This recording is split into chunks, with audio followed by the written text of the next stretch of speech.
What podcast reviewer 37 describes as an indiscriminate hellish ride that I would not wish on my worst enemy. The industry's elite have said time and again, man, fuck those guys. Get ready, if your ears had butts, they'd about to be fucked. Welcome to the Butt Fuck Nowhere Show.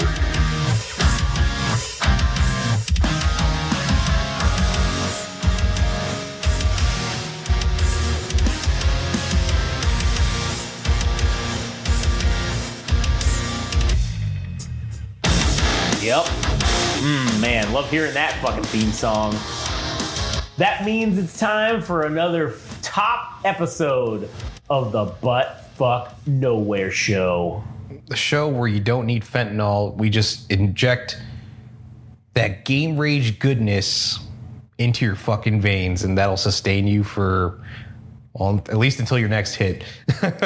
And we also make the little pill versions of the game rage goodness, and you can chop it up with a razor blade and snort it if you're into that kind of thing. Or yeah, if you got that pinky nail, you could scoop up and just take a little bump. You can do key bumps with the game rage goodness. Key bumps, yeah. I mean, we got all. You can just straight directly inject it to your veins. You could snort it. You could smoke it. Yeah. You could put a little angel dust in there and fucking make it fucking crazy. Game Rage juice, man. Getting juiced from Game Rage magazine. And you know where you can find all the Game Rage goodness to get juiced off of, Adam, is going to GameRageMagazine.com, where it's available for all of you to have. First hit's free, baby. If you want to follow us on social media, you can follow us at Instagram and TikTok at Game Rage Magazine. Also, at Game Rage Mag on Twitter/X. Also, I keep forgetting, but at YouTube, we're also on there too, at Game Rage Magazine on YouTube. If you want to fight us in the comments, it's mostly, where are people fighting you at? TikTok and Instagram. Okay. Hostile. And what are their respective tags again? At Game Rage Magazine for those two things. All right, yeah, we'll see you in the comments. It's mostly been wrestling that we've been tussling with other people about. And anime. A little bit of anime. People do not like my take on Jujutsu Kaisen. Yeah. If you want to hear about Josh going off on Jujutsu Kaisen and how stupid it is, I firmly agree because I listened to the episode. And just based on your opinion, I do not fuck with Jujutsu Kaisen and all the stupid bullshit that goes on in that anime. So if you want to fight about that, fight us in the comments at Game Rage Magazine. Yeah, exactly. And also, if you want to listen to musical shit, you can follow Adam at All Gas No Trash Official. Where you can also fight me on music. Yeah. And if you want to, if you want to not fight and you want to just have good things and a positive community environment, you can follow Anime Syndicate at anime_syndicate_podcast, and you won't have any hate there. It'll be all nice. If you just want to have a curated, nice, lovely experience, Frank would love to talk with you about anime and why everything about it is great. Y2 Frank. You know why we call him Y2K Frank? Y2 Frank is because he's going to be the man that gets us to 2000. Oh, he is going to solely be the reason why we make it to 2000. Y2 Frank will save us. As a matter of fact, we're going to make shirts. We're going to make the Save Us Y2 Frank shirts. And that's a sweet gimmick, man. I wish I had a fucking sweet-ass gimmick like that. God damn it. Let's Frank get all the good gimmicks. Anyways. Oh, god damn it. All right. Well, now we're back. Had a fucking slight weapons malfunction. Anyways. Frank gets all the good gimmicks. This is Butt Fuck Nowhere, where we don't have topics about anything.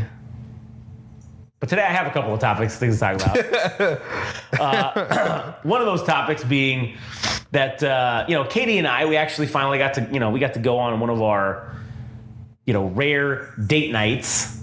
And we decided to take advantage of that by going to see Twisters, which was the sequel to Twister. 2 Twisters. And more than one. Yeah, multiple. And Katie loves that fucking Twister, the original Twister movie. That's like one of her favorite movies. And I remember that when we watched it, because I had seen it back in the 90s, and I hadn't watched it since because whatever, it's Twister, it's about tornadoes. but she loved it. So she made me like watch it again like 3 or 4 times. I bought it for her on like Blu-ray one year for her birthday or something, and a bunch of other shit. So she loves that movie. So when I saw that they made a sequel, I was like, oh shit, let's go. Now I didn't watch any previews for this. I went into this one as blind as you can go about a movie about tornadoes. I mean, obviously, you know, that's the movie's about tornadoes. Like, that's not a secret.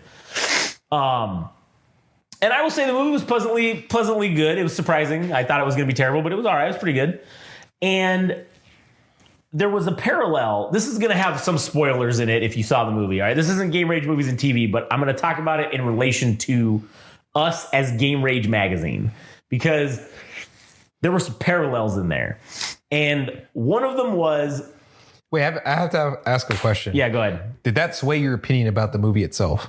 I think it did. I think it might have, because it tricked me, because the guy that there's these 2 organizations that are chasing storms or whatever, right? There's one of them which is like this corporate, everybody's wearing a uniform, straight laced, and then you got these other guys that are led by a dude they're like YouTube stars, and they just go around and they do YouTube videos where they just do crazy shit and they chase tornadoes or whatever.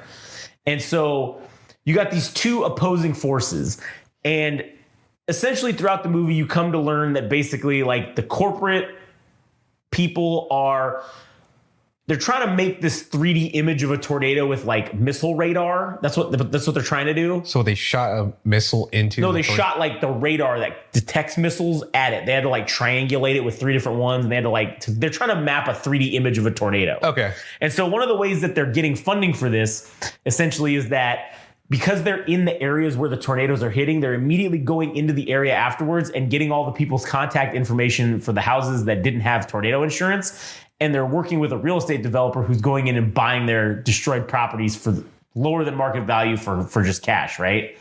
So it's kind of like a scumbag type of move. But that's kind of how they're making money to fund this radar fucking project or whatever. And so then you got these guys on YouTube that literally go into tornadoes, and like one of the ones was they wanted to see what would happen if they shot fireworks into a tornado. And man, I was like, dude, these guys are us, man. That is us right there to a fucking T. And I was just like, I was, because you know you're led to believe that like, oh, these guys are dickheads, but the second this guy came on screen, I was like, oh shit, I think I'm gonna like this guy. And sure enough, they're like this operation that's like so fucking jankily fucking held together, but everybody there is doing shit because it's what they want to do, not because they're being told to do this by someone. And it's just this parallel of Game Rage Magazine. And I'm just like, man, see, that's what I want to be. I don't want to be some corporatocracy fucking having to kiss everybody's ass. Because that's what like the whole corporate guys are, oh, they're just kissing everybody's ass. And like, oh, yes, boss. Yes, we do this. Oh, yes, we love blah, blah, blah. All wearing this fucking uniform and being all straight laced and just being all proper and whatnot and answering to masters. I was like, dude, man, these YouTube storm chasers, these guys are free, man. They answer to literally nobody. And they're literally out there doing the dumbest shit and just having a great time. And they were also helping people at the same time because they were going into the towns afterward. And like, there was this group of tourists essentially that were people that are like, oh, they want to be like storm chasers too, but they're like tourists and they have all these different people coming out to go chase storms with them. And they were following them around and they're like, oh yeah, they're like the fannies, or not the fannies. What are they called? The groupies of like these guys. And so they would be selling these people as soon as they'd pull up to a truck stop and these people would all show up, they'd be selling them shirts and selling them all the merch and shit. And then when they'd go into a town that had gotten destroyed, they'd be like, not selling, but they'd be giving away people like, oh, giving away shirts and giving away like, you know, food, like MRE kits and stuff for them to like eat and water and stuff. And they'd be like, they were like, oh yeah, she was like, the one chick was like, oh yeah, I don't have any money, but thanks for offering me one of your food things. And she's like, no, these are free. She's like, what do you mean? And she's like, oh yeah, why do you think we sell all this merchandise? Is because we basically just take the money and buy all this shit and then we give it out to people at, you know, that are in areas that are devastated by the tornadoes that we're at. And so it's like, oh man, they're also like kind of good dudes too. Like, fuck, man. Like, not that we're going to be giving away free shit or anything, but I mean, like, I'm just saying. We do. You're right. We do. We give away free entertainment to people in third world countries that like don't have access to things, but at least they can listen to us and get their mind off of their shitty ass fucking life for a minute. So like, we are actually kind of like that because we are good dudes like that, even though we're assholes. Like, we're assholes, but we're kind of all right sometimes to people that we like, I guess, is what I'm getting at. But I just found it to be so fucking fascinating, this like dichotomy, because then the movie's not even about the tornadoes anymore to me at that point. Like, the tornadoes are secondary to the dichotomy of these guys. Both people are reaching for the same objective, which is documenting and tracking storms, basically. But they're in their own spaces. Like, these guys that are on the YouTube, they wanted to go track storms and do shit for research too, but like, they didn't get corporate sponsorships and all this bullshit. They're not in the system. They went out and did it on their own. Kind of like I said, what we're doing. We're doing this on our own. We're not, and they're not trying to be in the corporate storm chasing system or whatever, like the prim and proper, whatever. We're not trying to be in like the proper Hollywood or entertainment industry. Like, we're trying to just do our own thing and not be involved with that at all. If possible, to just not be involved with that shit at all. Just to be on our own little level, which I was like, damn, that's fucking cool. That is so cool, man. Now, granted, I think objectively the movie probably wasn't that great, but that swayed my opinion higher, I feel like, because I could relate to it. And that was an unintentional relation, because I don't think the majority of people watching that movie have that same connection like I do to that. They're not putting that together in the fashion of which they're relating to, you know, I like watching tornadoes and I want to see a disaster movie. Yeah, I want to watch a train wreck and not look away. Which, okay, cool. That's why the movie's, I think, doing pretty all right at the moment. But I just thought it was funny that this movie that I knew nothing about the storyline going into, didn't see a trailer, didn't see anything. It turned out to be, oh man, this is like some weird parallel storyline in an alternate universe about Game Rage magazine, but we're tornado hunters. I don't know. Maybe that's a stretch. But also, additionally, one of the things that was funny is when we were done with the movie. Well, first of all, I do want to fucking complain real quick. We went to a nice movie theater. Okay, we went to one of those ones that has the luxury recliners in it and shit. Now, when I bought the tickets, we've had this conversation before about movies, right? And movie theaters and people needing to fuck off and have your fucking space. Okay, I bought these 2 aisle seat tickets in the middle of the theater. There was no one in the row, okay, when I bought them. What do I fucking walk into when we get in there? I see 4 fucking people sitting in the 4 seats next to our thing, and the rest of the row is empty. So did you bother going to the other rows to sit somewhere else? No, I was going to make it uncomfortable for them because I don't think that they realized that those seats were there. So I was like, fuck it. I didn't wear deodorant today. I'm just going to fucking be uncomfortable. So I sat with my arms fucking up, like letting it waft out. And I think the girl next to me threw up a couple times. And I'm glad, because that's what you get for going to the movies with your fucking grandma and your stupid other friend, and you buy seats next to people. You need to learn to make sure there's a buffer between you and whoever's sitting next to you. Because I cannot abide that. Because what? Like, I don't want to share a cup holder with somebody. I don't want to share an armrest with somebody. Like, fuck off. Why would you want to do that? Unless you're just straight not paying attention, which still even just pisses me off. You just buy the tickets at the last minute and then you survey what happens first. Well, the problem with that is this was opening night. So I didn't know. This was the first night it was out. So I didn't know if it was going to like sell out. I don't know what people are fucking up to these days with these movies. So the movie theater wasn't completely sold out, obviously, but I didn't want to take the risk of maybe, doing that. So that's why I just bought them when I knew. I'm like, oh, okay, we're going to go out. I bought them like 3 days before. Mm-hmm. So to me, it's inexcusable for somebody to purchase seats right next to someone else when the whole whole fucking rest of the row is open. And again, we were on the edge, so it's not like because we got to have aisle seats because Katie has to pee like 18 times during fucking movies. So we have to have aisle seats wherever we go to anything.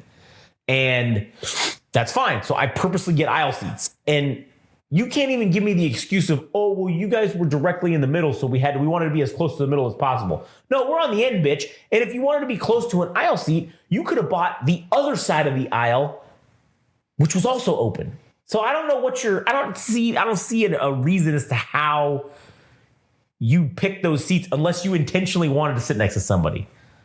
But like I said, hopefully they learned and they won't fucking ever do that again. Because I gave them hopefully a bad experience with the wafting of the fucking the fucking pit stench. BO. Yeah. Oh yeah. So, but after we got done, we went and walked around like the little shopping center area or whatever. And this was probably like, man, it was probably like 10 o'clock, like at night. And it's a, was it Friday night? So, or was it Friday night? Yeah, it was Friday night. It was popping, you know. There were, you know, a lot of people out. And we're walking through, and all of a sudden, I just hear this whizzing noise. And I'm like, what the fuck is that? And I thought maybe there was like a storm of locusts coming in. It was like this bzzz. I was like, is there bees? Like, what the fuck is going on? And I see this group of probably maybe, I didn't count them, but I want to say there was between like 7 and 10 of them. And they were these Gen Z, these like high school aged kids. And they were riding these little fucking, you know, those little fucking e-bikes, right? The electric bicycles. Okay. And they were riding them through the middle of this fucking concourse area. I thought you were gonna say like a cycling gang. Well, yeah, it was like a Gen Z. It was what I'm calling the Gen Z version of a biker gang, because not only did they have all matching e-bikes, but they were wearing these fucking vests, like these Sons of Anarchy style fucking vests. And I couldn't read what the fuck was on the back of it because it was kind of dark and it wasn't like super well lit. But I was like, God damn it, I want to know what their fucking biker gang was. You didn't even bother to take a picture. No, man, dude, we were walking and I was just like in shock at what I was witnessing, because not only were they appearing to be like some sort of a biker gang, but they were also wearing full protective equipment, which really made me stop and think for a minute. I'm like, okay, you're all wearing helmets, knee pads, and elbow pads. Why is that? Is this like, is it for safety? Because I remember if you were like in a biker gang or in a gang or whatever as a kid, like you were doing things that were unsafe. All right. We were doing like the opposite. Like if we rode bikes, man, I don't know about you, but I never wore a fucking helmet when I rode a bike. Skateboarding, never wore a fucking helmet. What would you say the health of these individuals? Were they morbidly obese, or you know, like biker gangs? you know how like all of them are mostly morbidly obese? Right, yeah.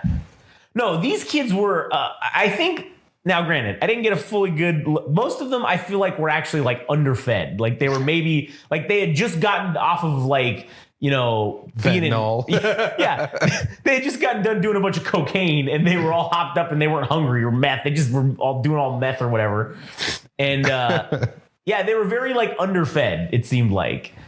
And I thought maybe that's why they have to wear all the protective equipment, because like if they fall off, like they would break an arm, like or like a knee, or like, you know, some shit like that. Yeah. But and what was funny too is like the guy who was like the lead guy, he was giving like hand signals to them as they were fucking driving by. He was like, and then they were all like, and then they like kind of fanned out and did this thing, and I'm like, man, what the fuck is going on here? Am I about to witness is somebody gonna get jumped right now? And so I kind of like held back Katie for a minute. I'm like, I'll see what they're gonna do. And so they went into like, it was like this concourse area where they had like a fountain, and then there was like, I don't know, it was like a little performance area kind of. Earlier in the day, they did have like old people, like right before old people bedtime cover band playing. And it was like at 6 p.m. and it was like fucking all this sea of elderly folk in wheelchairs and wearing all Hawaiian shirts. And it was this cover band. They were doing like Rush or I don't know what the fuck they were doing. It was some old shit. And I think they were doing, what's the Stevie Nicks? Fleetwood Mac. Fleetwood Mac, yeah. I think they were like doing a Fleetwood Mac song when we walked up. And there was a kid playing the tambourine, and then all the old people in the audience were just like, yeah, this is great. And I was like, I told Katie, I was like, oh yeah, they're all gonna go to this is their late night Friday night excursion at 6 p.m. They're all gonna go home and go to bed and be like, Before 9. It's 7 p.m. God, we're getting to bed real late today. But anyways, so then the biker gangs, they all fan out, and they were like riding up the fucking fountain and just kind of doing this weird like circle thing. And I was like, is this a cult now? Like, what the fuck's about? Are they going to open a portal to the netherworld? Like, what the fuck is happening? And then I just sat there and watched for a minute, and then they were just kind of circling around, and then they just nonchalantly did some hand signals and then went about their business and fucked off in the other opposite direction. And I was like, I looked at her and I was like, the fuck just happened? And she's like, I have no idea what that was. And I was like, all right, okay. And the craziest part was everyone there no-sold this 100%. Like nothing was happening. And I was like, does this happen so often that people just like are like, oh, they're just used to it? And they're like, don't acknowledge the Gen Z biker gang. You don't want to cross them. They'll meet you after school and fuck your ass up or whatever. I don't know. I just thought it was funny that this is like the Gen Z version of gangs now, I guess, where they ride e-bikes and they wear full protective gear and they have little matching vests and outfits. And I feel like we've gone back in time to like the 1940s, like, or the 50s or whatever, when you had like the greaser like gangs or whatever. Like That's weird. I mean, I could at least buy a cycling gang with, like Tour de France type of shit. Yeah. But fucking at midnight or wherever. It was like 10 o'clock at night. 10 o'clock at night? I don't know. Yeah, were you talking about them being in their get-ups and their e-bikes or the electric bike? What the fuck, dude? Like, I don't get it. Like, what? And it's funny because it's not even like, I get it if maybe, okay, you wanted to like do it to exercise or whatever, but like you're just using the E part. You're not even fucking pedaling the bikes. You're just pulling the throttle and just going. Like, shit, man. That's insane. So I don't know. I just thought that was a fucking weird thing that I observed that I have no explanation for. Also, man, dude, just to go on another side tangent, I guess that's the end of that story, because nothing else interesting happened. But to go on a side tangent, man, dude, we fucking trimmed part of that palm tree or whatever, and man, it was so much fun. It was so hot. I picked like the hottest fucking day of the year to do it. It was like 100 fucking degrees outside, and I had Frank come fucking help me to just like have a second person like load shit, and we were loading it, and we took it in the took everything to the dump, and man, we did like 2 or 3 dump loads, and man, the dump is a fucking strange place. It's like they expect you to know what the fuck to do with like no signs or whatever. And so when we were leaving, I went like the wrong way, I guess, but there's no like sign telling you. So I just went back the way we came because I'm like, oh fuck, there's no sign saying to go whatever way. So like, oh, maybe you're just supposed to go back the way you come. So I go back the way we came, and Frank is like, oh man, I think you fucked up. I think you're going the wrong way. And I was like, oh, well, we're going this way now. Like, there's no turning back now. And the guy who's like the fucking traffic flag guy or whatever is like fucking yelling at me and doing stuff. And I just was like, I just waved at him. I was like, hey, and then I just kept going. And I'm like, what are they going to do? So then I fucking kept going. And then I really fucked up because I was like, man, when we came up the hill part, there's this like fork and it says to go left, to go up. It says do not enter to go right. And I'm like, oh, that must be where you come down. And I'm like, cool. So I was trying to find that. No, I ended up just going back down the road the entire way on the wrong side with like other assholes trying to fucking come up. And luckily the road that they made was slightly wide enough. So I was able to like fit through. But I was like, man, this is going to end it poorly. But I was like, well, Frank, sorry. Frank was just like, cringe, man. He's like, I was like, why cringe? And he's just like, oh, you're going the wrong way. And I just was like, oh, well. We're committed, buddy. This is what we're doing now. And then he was like, fuck it, let's go. And I was like, all right, cool. And then we did that. And then fucking when we went back the second time, I forgot to put my safety vest on because you have to wear like a bright colored vest. It's like required. I forgot to put it on, and then the lady at the spot where you pay or whatever, she was like, I noticed you didn't have your vest. yeah, on. she's like, I noticed that you don't have a vest, and I said, oh no, I got one. It's in the car. And she's like, it's supposed to be worn at all times, and I was like, oh yeah, well, I guess I forgot. And then she's just like, And I said, what do you mean? I was like, is there like a fine or something? No, just I was like, okay, I'm just being judged. I was like, well, good thing I don't give a fuck, lady. So here's my $15. Go fuck off. Now I can go dump my shit. But yeah, it's strange. There's a smell at the dump. Yeah. That's not like any other smell. It doesn't even just smell like trash. Like it's unearthly. It's just some weird smell that I don't know how the dudes that work there. I mean, I guess you just get used to it probably after a while. Then you start emitting that smell too. It comes out your pores. If you stay there long enough. Yeah, man. I think that's possible. That's very highly possible. Yeah, it is a strange smell. It's like compounding shit, trash, and it just piles onto each other and it's just collecting interest. Yeah. Basically. Yeah. But anyways, that's pretty much all I have. What do you got? I just wanted to quickly say that today was the last day of Evo, which was a tournament I thought about going to just to attend, and I'm kind of glad I didn't, because judging by the fact that PlayStation took it over, and I think this is kind of something in conjunction with what you were talking about earlier with Twister the movie and the characters that were doing stuff on their terms. That event used to be community run, right? Now that it's owned by PlayStation, it has become a watered down version of itself. Yeah, things have gotten better in terms of production quality, but this thing used to be at event halls in Las Vegas. Like it wasn't even. Maybe you could fit like 1,200 people in a fucking room, and then eventually it's grown to like arena-sized attendance. But it used to be way more fun to watch that shit back in the days than what it is now. And I was watching this event like the last day and all the grand finals tournaments, and I'm like, dude, the commentary kind of sucks dick. Like, it's not that people would use explicit language. I mean, maybe you can get away with maybe you can get away with a few things here and there, right? Sure, yeah. But now that's just completely gone. And this guy that was doing commentary for Street Fighter 6, he's more on the wild side. He's obviously like a color commentator, but he was like a watered down version of himself for grand finals.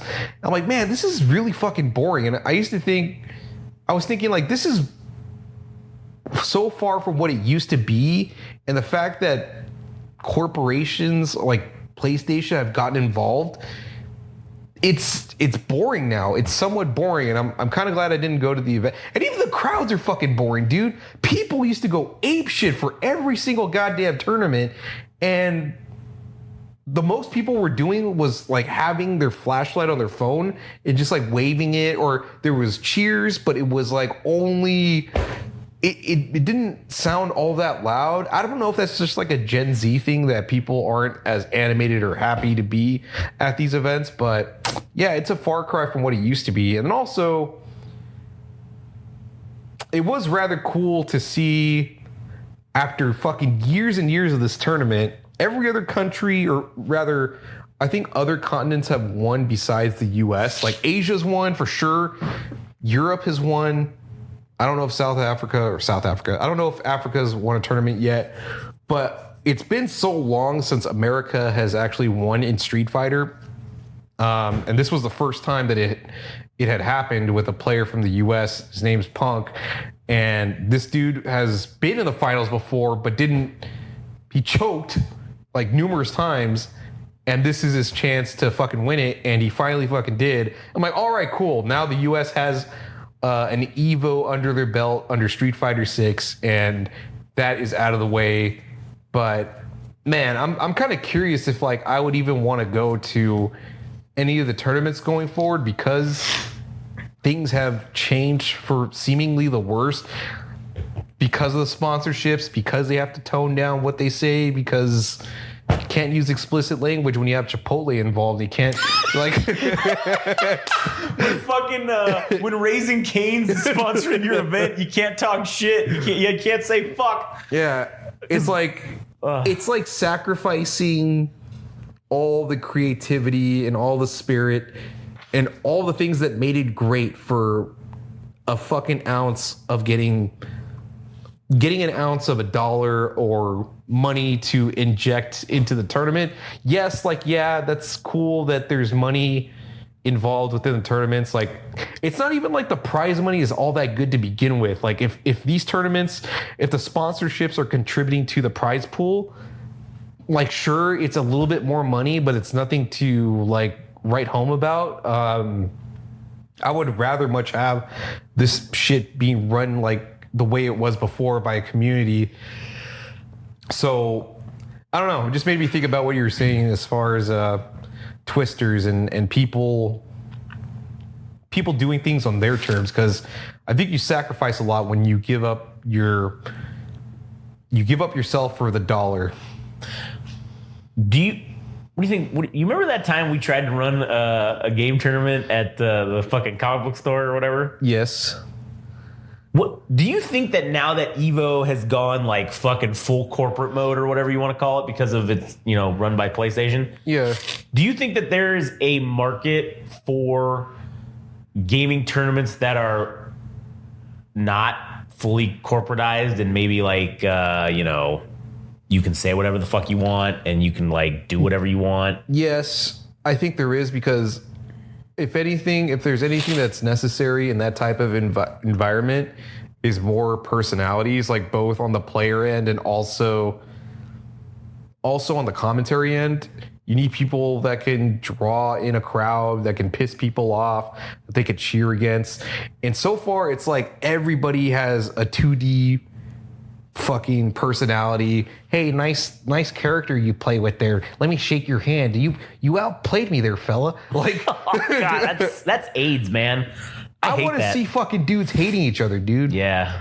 I want to see dudes talking trash, going on Twitter, saying how much they hate their family, and I mean, maybe not to that extent, but no, to that extent. Okay, all right. Well, for that extent,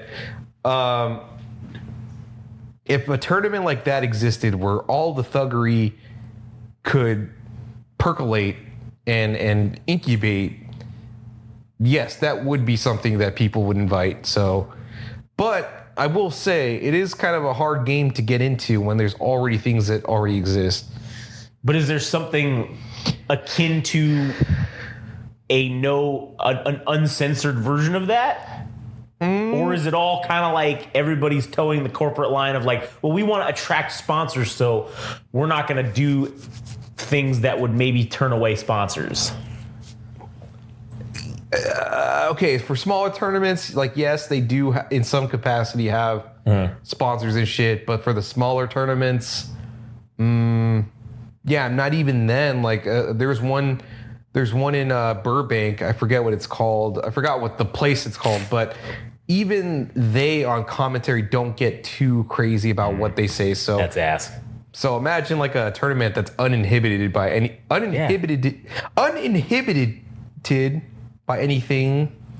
I think that would make things rather interesting, short of fighting. I mean, you put it all. Yeah. You throw it all in the game. Like, it's wrestling. Yeah. You fight your match and then you run your mouth out on each other, or you cut promos on each other. Like, what if we were to take the Attitude Era style of things and apply that to a fighting tournament? There we have that. Well, what is it?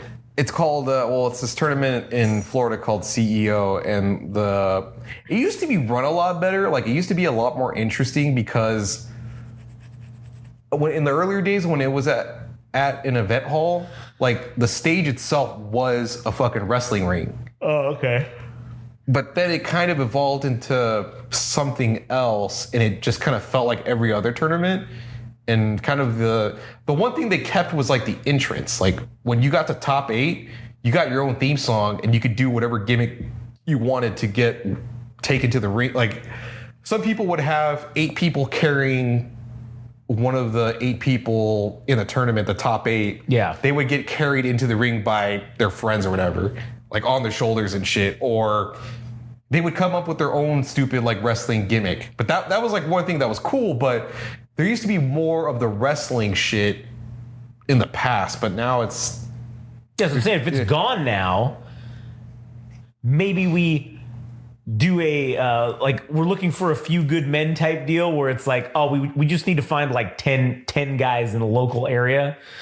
And I'm not saying we would start by, we don't need to rent out a fucking convention center, but like, maybe we like, I don't know, fucking a banquet hall. Yeah, like the VFW, all right? Like we rent that out for $200 and then we do the thing with the little curtain with the ECW style entrance, get a little fog machine, get some lights, fucking let everybody do entrances, let them come in, build a thing that's not a ring, but like that's where the action takes place. Have our side commentary table and we just do commentary and run like a live event that's like that. And we film the whole thing and have it filmed like an episode of Raw. Yeah. Have a backstage venue. Frank can fucking backstage interview fucking assholes. Like, Yeah, I think that'd be kind of cool. It would be cool. The only problem is getting assholes to do it. That's the getting problem. assholes to do it and getting an audience. And I think if we're gonna get anywhere near that, we need to have the audience first. I feel like. Yeah. So I'm not saying this is something to do now, but maybe a couple years down the line, maybe this once we have the audience built up to the level to potentially support that. Yeah. Then we call up some assholes, or we put out an open call for anybody who's wants to fight in a tournament. Yeah, I think definitely jotting that down in terms of this episode for future purposes, I think is the way to go. But immediate future, don't think that's likely. Oh no, of course not. It's not even close. But that's a nice big picture fucking thing to talk about or to put on the list. Yep. I mean, shit, everything we do as far as this goes, it's like it's only the jumping off point for hopefully more things in the future. But shit, man, maybe you help us fucking cross the finish line in getting to where we need to so we can do more things for you. And that's true. Shit, man, maybe we get a Patreon set up. I don't know when that'll be, but once people fucking start demanding things of us, if you want to buy shirts and all that shit, then yes, we will have that ready for you. But still fucking working on building up the audience, I suppose. True. I mean, technically we do have a Patreon. I just don't advertise it because like I don't think there's a point. Not yet. And I just don't, I mean, because we needed to have the name fucking covered already, so some asshole didn't fucking take it beforehand. But I just don't think there's a point in even fucking advertising it or telling anybody about it because people come listen to us. Like, not to fucking pay us money yet, Yeah. So Yeah. when the audience starts asking for it, that's when you'll get it. But Yeah. anyways, How long was this episode? 38 minutes. So Oh, cool. We're good to go. You got anything else? No, right, cool. I will just say that it is cool that the U.S. finally fucking won an Evo tournament, especially Street Fighter, the franchise. It is rather nice to finally fucking have that happen. I'm glad. Who usually wins? Japan, dude. Oh, I guess that makes sense. Fucking Japan goes off like every fucking tournament. Well, I mean, most cases that seems to be. Surprisingly, Tekken 8 has been dominated by Pakistanis, which is That's strange. fucking crazy. I didn't even know they had fucking electricity there. Koreans fucking dominate Tekken, and the Japanese too, but this fucking guy, Arslan Ash, man, came out of nowhere and just been dominating Tekken nonstop and fucking handing Korean and Japanese alike their fucking asses. Nice. Nice. So, yeah, we'll see, man. Maybe next year I'll attend and do some reporting. I don't even know if I care about the tournaments anymore. Where's that? Is it in Vegas? Yeah, it's in Vegas. Fuck, maybe we should just try and go and see what happens. Maybe. But I think I'd rather be interested in talking to the people in the tournaments themselves. Yeah, that's the main point of going. Yeah. The event itself is a side quest, I guess. Oh shit! I forgot to say, Street Fighter 3, which is a game that's close to 30 years old at this point, somewhere around there. It had, of all the games that were on the main stage, Street Fighter 3 was probably the best one, and probably the most hype matches in all the of all the tournaments. Like, that game, as old as it is, man, people still get turned up for that shit. So I'm kind of glad Street Fighter 3 came back into the fold. But I don't know if that game's going to come back into the fold for the next year, because they kind of have like a rotating what is it, like a Rolodex thing of like games that they bring back from the dead after a while. And I guess it was just Third Strike's turn, but I hope I hope they just have that feature, because people were going nuts for that shit. Even I was getting turned up. But anyways, yeah. Evo tournament. Good shit. Yeah. Third Strike. Please bring it back for 2025. Otherwise, you're making a mistake. All right. Good shit. Anyways, all right. Well, fuck. That was good. That was a good time. Well, if you want to go listen to all other shit, you can go to GameRageMagazine.com. You can go to Instagram and TikTok at Game Rage Magazine, Twitter/X at Game Rage Mag, Adam at All Gas No Trash Official, Frank at anime_syndicate_podcast if you want to fucking hear all nice things about anime. Y2 Frank. Y2, save us, Y2 Frank. Well, yeah, he's the man that's going to get us across to 2K, man. Yep, Frank, that's why he's Y2 Frank, because he's going to get us across 2K. Y2K, yeah. Anyways, all right, well, that'll do it for us. Get fucked. We'll see you on the next one.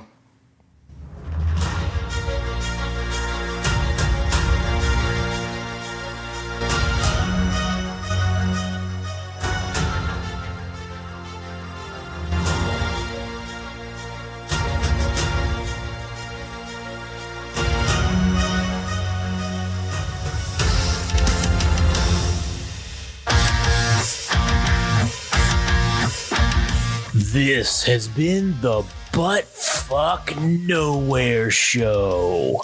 Thanks for listening. Don't forget, subscribe and like on Instagram and TikTok at Game Rage Magazine. Also on Twitter/X at Game Rage Mag.